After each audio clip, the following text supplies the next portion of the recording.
ఒక సీడ్ మట్టిలో ఉండేటప్పుడు రకరకాల పురుగులు, చీమలు అన్ని దాన్ని కొంచెం కొంచెం తింటాయి.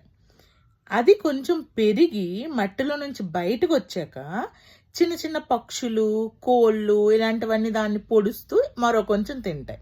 వాటిని కూడా తట్టుకొని అది ఇంకా పెరిగి ఒక మొక్కలా తయారయ్యాక దాన్ని చాలా పశువులు లైక్ ఆవులు, మేకలు, ఇంకా మనుషులు కూడా పువ్వులు తెంపడం ఇవన్నీ చేస్తారు. సో ఆవులు, మేకలు ఇవి కూడా దాన్ని తింటాయి.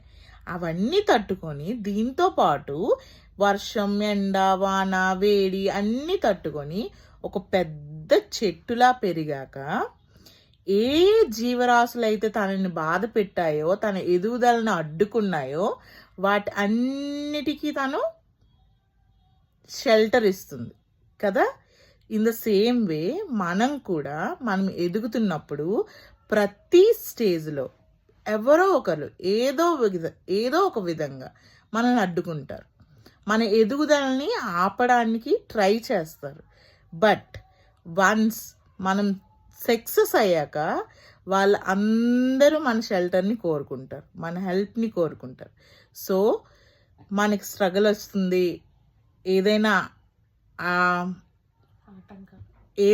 ఆటంకం వస్తుంది అని ఫైనల్ ఎండింగ్ ఏదో చెప్పు.